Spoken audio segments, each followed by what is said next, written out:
इस बार गांव वालों ने उस चिता जो जल रही थी उसमें एक हलचल देखी और एक परछाई टाइप की देखी जो आधी जली हुई सी उस चिता से बाहर आ रही। कुछ विद्या सीखी नहीं जाती, वो धीरे धीरे आपको अपने जैसा ही बना लेती है। ये एक ऐसी ही साधना है, मृत संजीवनी साधना। लोगों की अधूरी इच्छाओं से प्रकट हुई एक ऐसी आत्मा जो अपनी इच्छा पूरी करने वापस आती है। तो जैसा कि पार्ट 1 में आपने सब सुना, सब देखा, जिसने पार्ट 1 नहीं देखा है वो पार्ट 1 जाके देख लीजिए। ये पार्ट 2 है। अपन कहानी यहीं से वापस शुरुआत करते हैं, कंटिन्यूस करते हैं।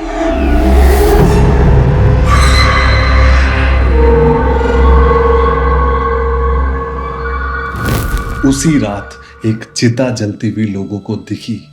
लोग अपने घरों से बाहर आए और देखा कि आज तो किसी की मौत ही नहीं हुई है, तो चिता किस चीज की जल रही है और किसकी जल रही है, कौन है जो चिता में जल रहा है। तभी वो बुजुर्ग आदमी पीछे से फिर आगे आया और वो बोला कि अगर बिना किसी के मरे ही ये चिता जल रही है, इसका मतलब वो अपनी साधना पूरी करने ही वाला है। बस साधना पूरी होने ही वाली। और लोग डर के मारे, घबरा के मारे वहां से भागते हुए वापस उस चिता की तरफ जाते हैं, दूर खड़े देखते हैं। वहां वही हरिराम और वो लड़का चिता के उसी जगह खड़े थे जहां हमेशा खड़े होते हैं, थोड़ी सी दूरी पर, और चिता को घूर रहे थे। और इस बार गांव वालों ने पता है क्या देखा? इस बार गांव वालों ने उस चिता जो जल रही थी उसमें एक हलचल देखी और एक परछाई टाइप की देखी जो आधी जली हुई सी उस चिता से बाहर आ रही हो। उसका चेहरा जला हुआ था, जैसे उसका चेहरा पूरा बना ना हो, एग्जैक्ट चेहरा ना बना हो, बस आधा आधा जला हुआ हो। और बाहर वो डर के मारे कांपने लगे लोग और वहां से फिर भागे पीछे की तरफ, अपने घरों की तरफ। फिर घर में जाके दुबक कर बैठ गए। फिर सुबह हुई, सब कुछ नॉर्मल। फिर एक रात सब गांव वालों ने डिसाइड किया कि आज अपन वहां चलते हैं और उस हरिराम और उस लड़के को खत्म कर देते हैं, क्योंकि वो इस गांव में रहे तो ऐसी ही अजीबोगरीब घटनाएं होने लगी थी। लेकिन उनकी बदकिस्मती थी कि जिस रात को उसने चुना वो रात अमावस्या की थी। और आप सभी लोग जानते हैं कि अमावस्या की रात को ये काली शक्तियां, ये तंत्र विद्या, ये साधना अपने चरम पर होती है। उस रात इस धरती पर इन प्रेत, पिशाचों, आत्माओं का राज होता है। लोग हाथ में लकड़ी, डंडा टंडा सब हथियार लेकर रात को फिर निकल गए, क्योंकि हर रात को एक चिता वहां जलती थी बिना किसी के मरे भी। और वो बुजुर्ग समझ चुका था कि ये क्या हो रहा है। वो लोग जैसे ही उस चिता के पास वापस पहुंचते हैं, इस बार उस चलती हुई चिता के पास काफी लोग खड़े थे। सिर्फ हरिराम और वो लड़का ही नहीं था, कुछ परछाइयां और भी उस चिता के पास खड़ी थी जो अधूरी थी, जो धुंधली थी। और वो बुजुर्ग इस बार देख के और ज्यादा घबरा गया और कंपाती हुई आवाज में बोला कि ये मौत को खत्म कर रहा है। जो भी लोग मरे हुए हैं, जो मर चुके हैं, उनको मौत से वापस खींच रहा है। अब इस गांव में कोई मरेगा ही नहीं, क्योंकि कोई यहां से ये शरीर छोड़कर जाएगा ही नहीं। और ये मौत को उनकी इच्छाओं के द्वारा वापस बुला रहा है, उन आत्माओं को वापस बुला रहा है। ये जितनी परछाइयां आसपास देख रहे हो, ये वही सब गांव वाले हैं जो मर चुके हैं। ये हर एक चिता से वो मरे हुए इंसान की इच्छाओं से, हर एक नई चिता से एक आत्माओं को अपने साथ मिला रहा है। और ऐसे ही ये सब आत्माओं को मिलाते रहेगा। लेकिन उस बुजुर्ग के अलावा उस रात सब गांव वाले एकदम सुन्न पड़ गए, एकदम सीधे खड़े हो गए। वो बुजुर्ग समझ गया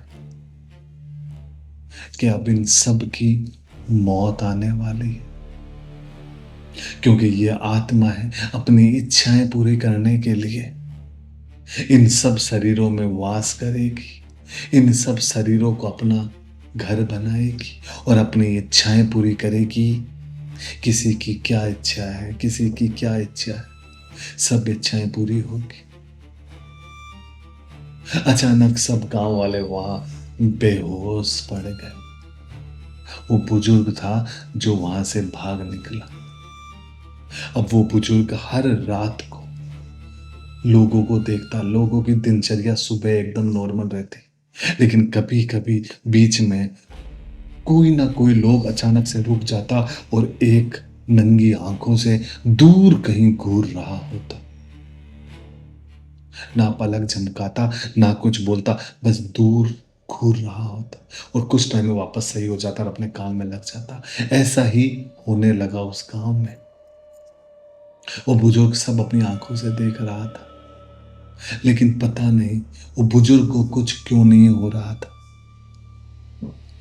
रात को चिताएं जलती और सब गांव वाले घर से बाहर निकलते और उस चिता के आस पास खड़े हो जाते, घेराबंदी कर लेते और एक ही वक्त एक ही बात दोहराते,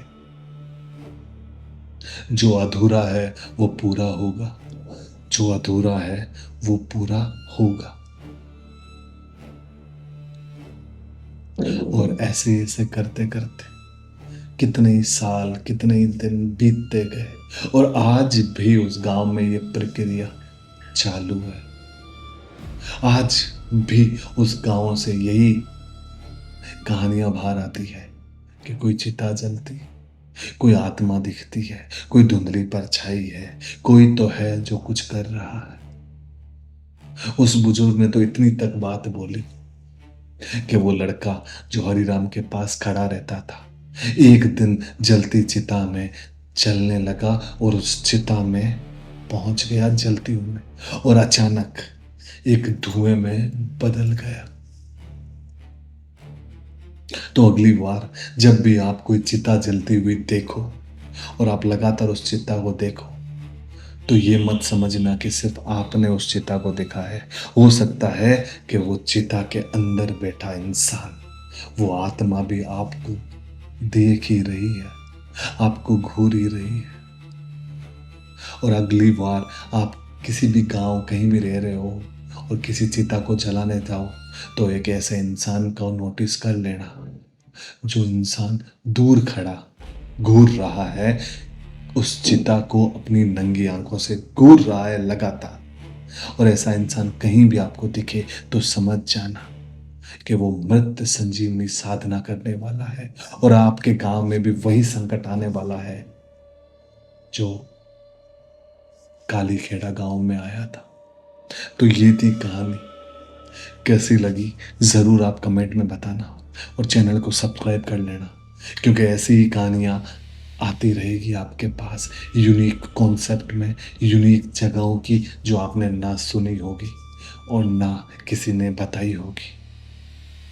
बहुत रिसर्च करके हम वो कहानियां ढूंढते हैं, लोगों से बात करते हैं, उन गांव वालों से बात करते हैं। तो प्लीज़ सब्सक्राइब कर दीजिए। मिलते हैं ऐसी ही किसी नई वीडियो में नए डरावने इंसिडेंट के साथ। जब तक आराम से सो जाइए, बस पीछे मुड़ के मत देखना। क्या पता कोई आपका अपना अपनी अधूरी इच्छा के कारण मर गया हो और वो अपनी इच्छा पूरी करने अब आपके पीछे ही खड़ा हो।